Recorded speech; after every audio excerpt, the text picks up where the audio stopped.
Deaths have been reported in cities around. We're not gonna make it! Yes, we are! Stop! Stop!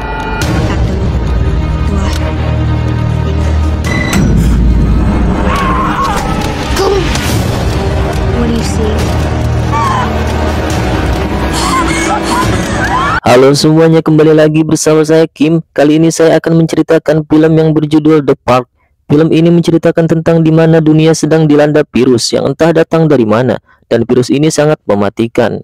Namun setelah kekacauan yang mengakibatkan punahnya sebagian manusia, kini hanya tersisa anak-anak bocil yang beranjak dewasa saja, dan di sini mereka semua bertahan hidup. Demi melanjutkan kehidupan ke depannya, mereka pun mewaspadai satu sama lain. Bagaimanakah takdir hidup mereka semua? Mari kita tonton. Intro dulu tapinya.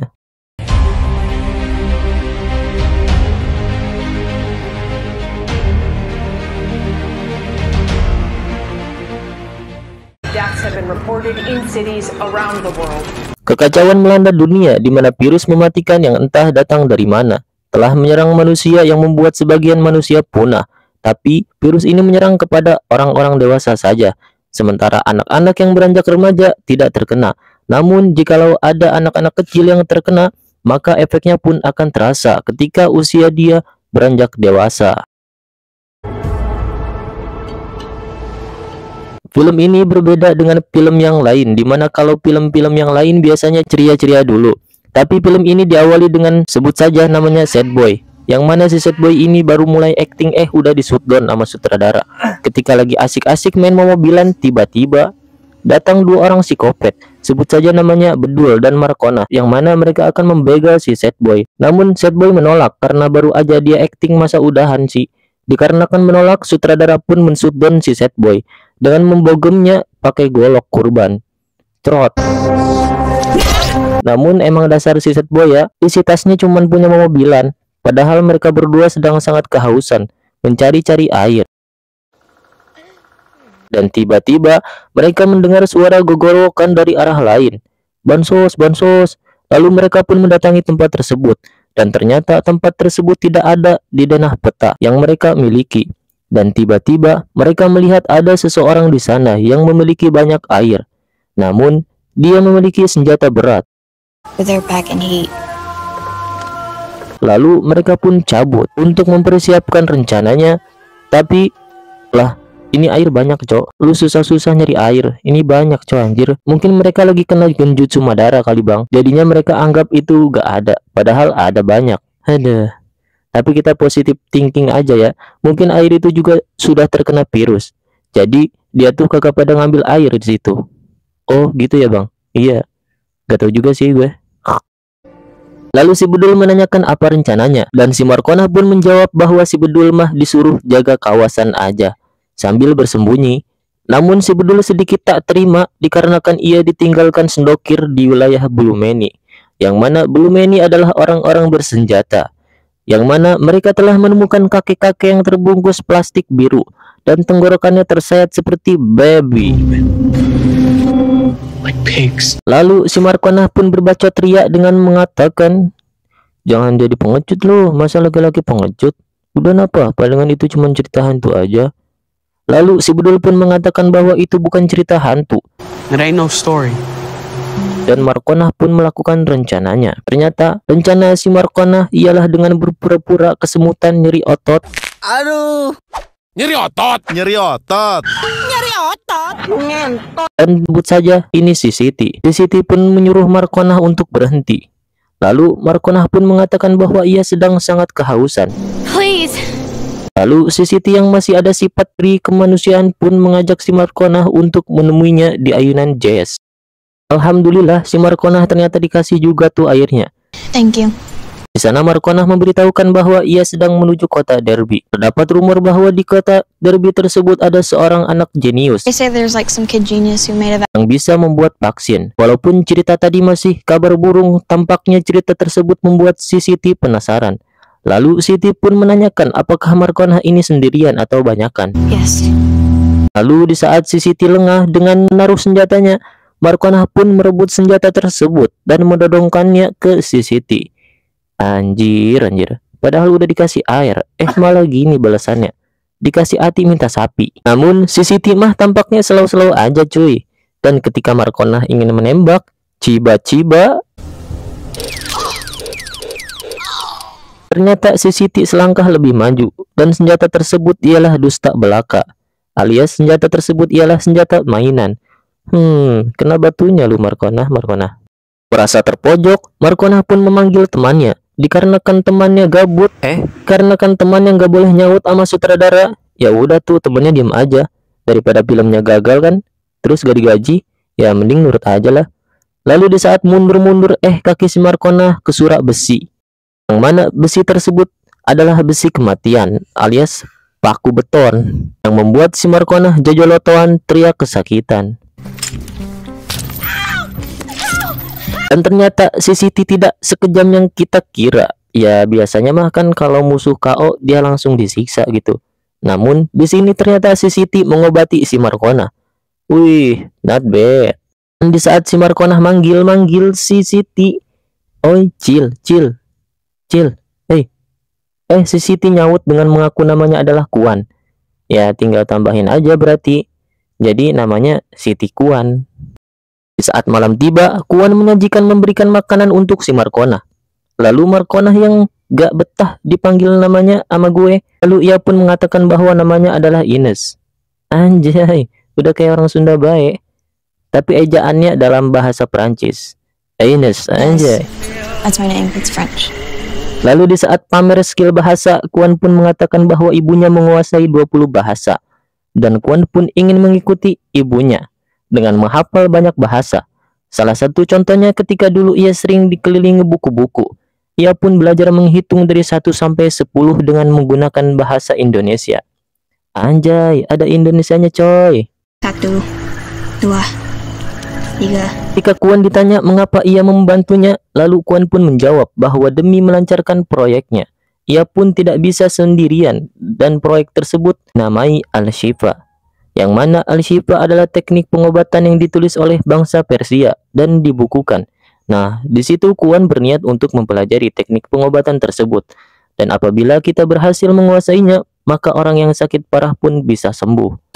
He will be cured like that. Di saat Ines sedang berbacot ria, tiba-tiba Bui datang dengan memukul Kuan dari belakang. Namun itu tidak membuat Kuan KO. Dan Kuan pun berhasil melarikan diri. Lalu Ines pun berencana untuk melumpuhkannya. Lalu mereka berdua pun mencari Kuan. Dan di saat mereka berbencar, Bui tak sengaja melihat bekas darah di depannya. Dan ciba-ciba Kuan ternyata ada di sampingnya. Lalu Ines yang mendengar teriakan dari Bui pun bergegas mencari Bui. Namun yang ia temui hanyalah topengnya. Dan ciba-ciba lalu Ines pun terbangun dan melihat Bui yang sedang dipaksa untuk mengayuh sepeda mengalirkan tenaga listrik. Tiba-tiba Kuan datang dan mengatakan kepada Ines, "Jika memang kita akan mati, lalu kenapa kita membuang-buang waktu? Kenapa kita tidak saling membunuh saja?" Lalu Kuan pun memperlihatkan kepada Ines perosotan dan kolam renang yang telah ia pulihkan kembali. Dan Kuan pun mendorong Ines ke perosotan itu. Dan ternyata mereka malah asik-asikan. Anjir, gue kira bakal apa gitu ya, si Ines dikasih jebakan apa gitu. Taunya malah seru-seruan anjir. Ketika di bawah, Ines kayaknya ketagihan tuh. Yuk lagi. Ayo. Anjir, masa kecil kurang bahagia. Lanjut. Tampaknya kelompok Blue Man telah sedikit demi sedikit mendekati areanya si Kuan. Lalu kita diperlihatkan awal bergabungnya Ines dengan pasukan bertopeng. Dan ternyata untuk masuk ke dalam pasukan tersebut harus ada seleksi bertarung sampai mokat alias mati. Dan Ines pun memenangkan seleksi tersebut, yang membuat Ines diterima menjadi pasukan bertopeng. Dan Ines pun diberikan seragamnya. Lalu Ines pun dibebaskan oleh Kuan dari gembok yang ada di kakinya. Dan Kuan pun mengatakan bahwa sekarang mereka adalah satu tim. Lalu di saat sedang berbincang-bincang, Kuan pun mengatakan bahwa ia memiliki saudara yang bernama Luka. Luka disuruh mengambil air namun ia belum kembali juga.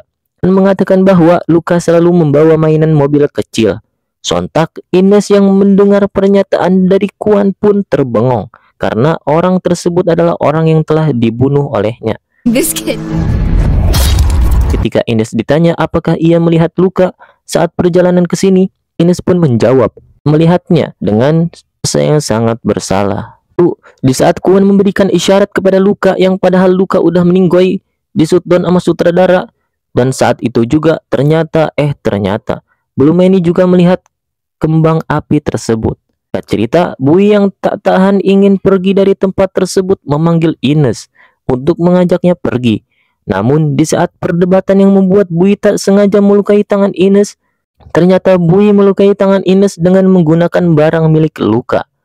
Dan saat Kuan melihat barang tersebut, Kuan pun langsung menyadari bahwa yang membunuh luka adalah mereka. Lalu Kuan menyesal telah percaya terhadap mereka. Ia pun mengusirnya. Lalu di saat itu juga ternyata Kuan mulai mengalami efek penyakitnya. Dan di saat mereka sedang ripuh dengan si Kuan, lalu jiba-jiba Blue Manny ternyata datang ke situ. Blue Manny pun mencari mereka. Lalu terjadilah pertarungan singkat yang membuat Bui mengeluarkan jurus pemecah kaca, yang mana jurus tersebut membuat Blue Manny kehilangan jejaknya. Di pertengahan perjalanan, Bui yang kesal karena Ines menjadi anak yang cengeng pun tidak seperti biasanya garang. Ia pun membuang buku Al-Shifa milik Kuan yang sudah di shutdown. Tak terima dengan perlakuan Bui, Ines pun mengambil buku tersebut walaupun udah dilempar ke pantai. Bui yang soprok pun padahal gak bisa berenang sama sekali, malah coba-coba buat narik si Ines. Dan akhirnya Ines yang melihat Bui tilelep pun merelakan bukunya hanyut demi menyelamatkan Bui. Aduh, belaga sopro anjir. Jangan belaga sopro jadi orang. You'll be the bait. Wait, what? Singkat cerita, Ines pun membuat rencana untuk melawan Blue Manny. Dan kali ini Bui yang disuruh untuk jadi umpannya. Dan benar saja, Blue Manny datang ke tempatnya. Lalu Bui pun mencoba mengecoh Blue Manny dengan memancingnya ke tempat yang telah disiapkan jebakan. Namun ternyata jebakan mereka gagal total. Dan terjadilah pertarungan yang singkat lagi dan lagi. Kali ini Ines berhasil mengancam temannya Blue Manny, yang akhirnya pertarungan tersebut pun dimenangkan oleh Ines. Lalu Ines pun jauh dari situ dan tiba-tiba cewek yang bisu ini pun memohon kepada mereka untuk berbicara sebentar. Ternyata Blue Manny adalah orang yang bisa menolong mereka. Namun di saat itu Ines mulai merasakan efeknya yang sangat parah. Lalu Ines pun tersadar di tempat perawatan Blue Manny, dan tampaknya ia pun mengalami datang bulan. Lalu datang seseorang, sebut saja si Bambang. Bambang memberitahukan bahwa Ines ternyata sudah sembuh dari penyakitnya. Namun tampaknya si Bambang ini bisu juga. Ketika Ines berbicara, ia pun ditahan oleh si Bambang. Karena sekarang Ines di-mute oleh Monton, dikarenakan udah berbicara kasar. Ya sedih deh, kredit skornya turun. Tapi itu tidak membuat Ines sedih, karena dia bersyukur udah di-mute. Daripada nambah-nambah dosa, punya mulut toksik, ya mendingan di-mute aja lah. Lalu Ines pun melihat bahwa Blue Manny ini adalah sekelompok orang-orang baik yang sudah sembuh dari penyakit. Namun tentunya mereka juga player ML yang sudah terlebih dahulu di-mute oleh Monton karena suka berkata toksik. Lalu Ines pun ternyata ketemu dengan si Bui, yang tampaknya si Bui juga udah di-mute sama Monton, dan mereka pun berkumpul kembali. Film pun diakhiri dengan mereka yang tampaknya lagi kumpul sambil bermain musik. Tapi jangan harap ya ada yang nyanyi. Ya kalian tahu sendirilah. Mereka semua ini udah pada di-mute sama Monton. Ayolah Monton, kembalikan ML seperti dulu, biar kami bisa ngebacotin orang-orang yang sok-sokan ngide dengan pakai hero Layla Inspire, Alu Hyper, Jelong Flicker, anjir. Ya udahlah, film juga udah beres.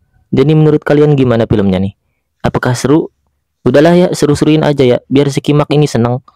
Oke, pesan dari Monton, janganlah kamu berkata toksik ketika bermain, walaupun temennya kayak bocah epic.